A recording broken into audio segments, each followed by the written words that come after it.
यहाँ कॉलेज में सभी बच्चे इकट्ठे हो गए थे। अब उस दिन में टाइम नहीं था जब एनुअल डे आने वाला था और स्पोर्ट्स चालू होने वाले थे। सभी बच्चे अपने क्लास में बैठे हुए थे। तभी अचानक एक नोटिस आया। वो नोटिस एक प्यून टीचर को देकर गया।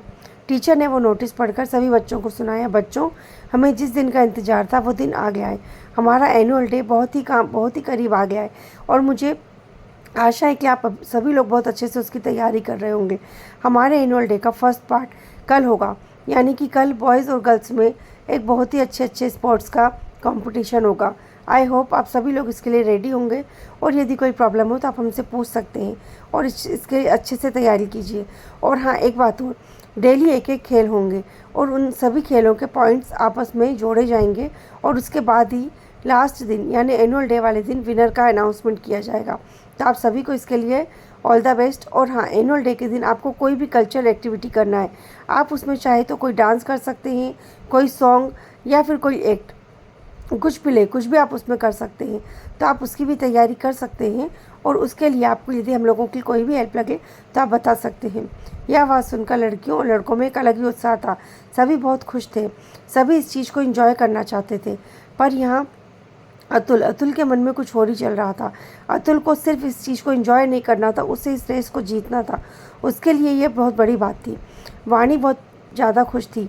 तभी वाणी की फ्रेंड ने पूछा, वाणी, अभी हमने तो कुछ सोचा ही नहीं कि हम क्या प्रोग्राम करेंगे। वाणी ने कहा, नहीं, मैंने कुछ सोचा है। आज जब हम ब्रेक में कैंटीन में मिलेंगे तब मैं तुमको बताती हूँ। मैंने कुछ सोचा है और हम आज ही उससे उसकी रिहर्सल स्टार्ट कर देते हैं। सारे फ्रेंड्स यह सुनकर बहुत खुश हुए। यहाँ पर चिराग भी अपने स्कूल में अपने एनुअल डे की तैयारी कर रहा था। यह टाइम ही ऐसा था जब सभी स्कूलों में एनुअल फंक्शन और एनुअल डे मनाया जाता था। चिराग के स्कूल में भी कुछ प्रोग्राम था। चिराग भी उसकी तैयारी में जुटा हुआ था।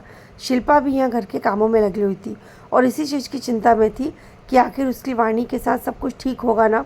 राजेश ऑफिस पहुँच तो गया था पर अभी भी उसके मन में सारी बातें परेशान कर रही थी कि आखिर क्या चीज़ है, क्या क्या हो सकता है इस एक्सीडेंट के पीछे।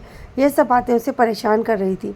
तभी अचानक उनके मैनेजर साहब आए और राजेश से कहा, मिस्टर राजेश, आप बहुत परेशान हैं, कोई बात है क्या? राजेश ने कहा, नहीं, आप बताइए, आप यहाँ क्यों आए? उन्होंने कहा, एक्चुअली मुझे कुछ दिन की छुट्टी चाहिए थी, क्या मैं बाहर जा सकता हूँ? राजेश ने कहा, हाँ, आप जा सकते हैं, पर क्या बात है?